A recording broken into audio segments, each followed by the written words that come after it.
গুরুতর ক্ষতি হয়েছে 2 জন এবং এমনি হালকা একটা আহত হয়েছে 2 জন। 2 জন এখন রংপুর মেডিকেলে বর্তমান ভর্তি হয়েছে।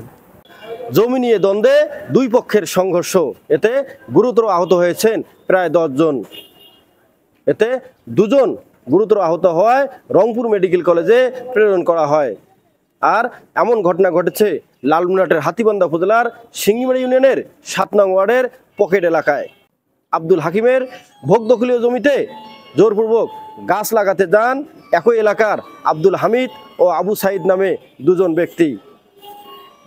এ সময় বাধা দিতে যান সেই আব্দুল হাকিমের ছেলে ও নাতিরা। এতে ওই আব্দুল হামিদ ও আবু সাইদের লোকজন হামলা করেন আব্দুল হাকিমের লোকজনের উপর। আব্দুল হাকিমের পরিবারের প্রায় 7 জন ব্যক্তি গুরুতর আহত হয়ে উপজেলা স্বাস্থ্য কমপ্লেক্সে চিকিৎসাধীন রয়েছেন। এই ব্যাপারে 9 জনকে আসামি করে আব্দুল হাকিম বাদী হয়ে হাতীবান্ধা থানায় একটি লিখিত অভিযোগ দিয়েছেন। চলুন দেখে আসি তারা কি অবস্থায় রয়েছে। আজকে সকালে শুধু আমরা ঘুম থেকে উঠে শুনলাম যে আমাদের জমিতে নাকি ওরা নাকি গাছ গাড়ছে। আগে থেকে আগের দিন গাছছিল গাছ, পুলিশ প্রশাসনের গাছ নাকি ওড়াই দিছে। আবার রাত্রিবেলা ওরা রাতের অন্ধকারে গাছ গাড়ছে। আমরা যখন গাছ উপরে তুলতে যাই, আমার মামা এবং মামানি একাই গিয়েছে।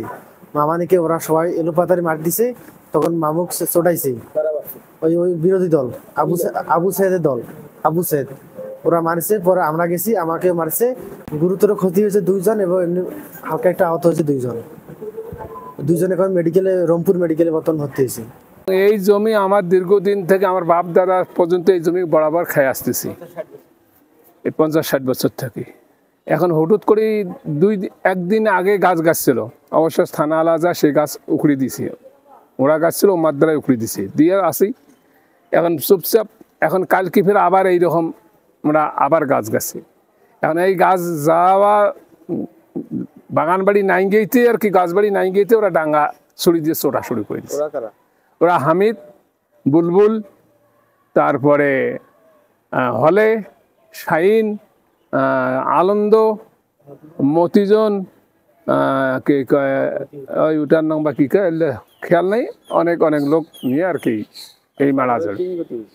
আমাদের ক্ষতি হয়েছে, আমাদের বর্তমান বড় ছেলে জয়নাল উদ্দিন, তার মাথায় ছুরি দিয়ে চোট দিছি এবং হাতও একটা ভাঙিয়ে দিছি। আমার তার স্ত্রী দৌড়ি গেছে, তাকেও ডাং, সেও পড়িয়েছে। তার বেটি গেছে, তার বেটিকেও ডাং। এখন ওরা 3 জনে এখানে আছে। তা বাদে আমাদের একটা ভাতিজি নাতনি, সেটা গেছি, সেটাকেও ডাং, সেটাও ওখানে মেডিকেলে ভর্তি আছে। আমরা সুস্থ বিশ্বাস চাই। এখন সকালবেলা হাতীবান্ধা মেডিকেলে আমরা ভর্তি ডাক্তারের কাছে আসলাম। ডাক্তার ভর্তি করি নেওয়ার পর ডাক্তার চিকিৎসা দিয়ে ডাক্তার বললো ভাই এই চিকিৎসা গুরুত্ব অবস্থায় রুগীকে আমার হাতীবান্ধা মেডিকেলে নেওয়া যাবে না, তোমরা রংপুর চেষ্টা করো, তোমার রংপুর নিকের জন্যে তোমরা চেষ্টা করো। আমার ডিগ্রি আছে আমার জমির উপর, 21 শতক জমির উপর, এবং আমার দলিল আছে, পাট্টা আছে, 90 রেকর্ড আছে। থাকা কালীন আবু সাইদ এবং আব্দুল হামিদ আমার ডিগ্রিতে পানি ঢালি দিছে 3 দিন আকপাকে দেওয়ার পর আজ, এবং ওই জমির উপর আমার হাইকোর্টে মামলা চলতেছে। এখন ওই জমির উপর কালকে ওই খতিয়ানের জমির উপর মারামারি করি আমার ডিগ্রিতে বিষ ঢালি দিয়া, হ্যাঁ, সে মারামারি করতে গেছে। আর আমি সকালবেলায় উঠি দেখি যে আমার 20,000 টাকার মাছ নষ্ট হয়ে গেছে। হ্যাঁ, আমি এইটা সূক্ষ্ম বিশ্বাস চাই। তবে এই হামলার কথা অস্বীকার করেছেন আবু সাইদ। বাগান তুলতেছে, আমরা চিল্লি করলাম যে ভাই বাগান তোলেন কেন, বাগান তোলা যাবে না, এলে আমরা লাগাছি আমাদের জমি। ওটা কীভাবে ওরা জানে ভালোভাবে, ওটা আমরা জানি না, কারণ আমরা ওদেরকে মারধর কোনো করে নেই। মহামান্য হাইকোর্টে এই জমি নিয়ে একটি মামলা চলমান রয়েছে। এমত অবস্থায় আবু সাইদ এবং আব্দুল হামিদের গং এই আব্দুল হাকিমের উপর এভাবেই হামলা চালান। তবে এই হামলাকারীদের বিরুদ্ধে থানায় মামলা হয়েছে। এই মামলায় আইনগতভাবে সুষ্ঠু বিচার হবে এমনটাই প্রত্যাশা আব্দুল হাকিমের পরিবারের। M A Rahim, news channel 24, Lalmonirhat.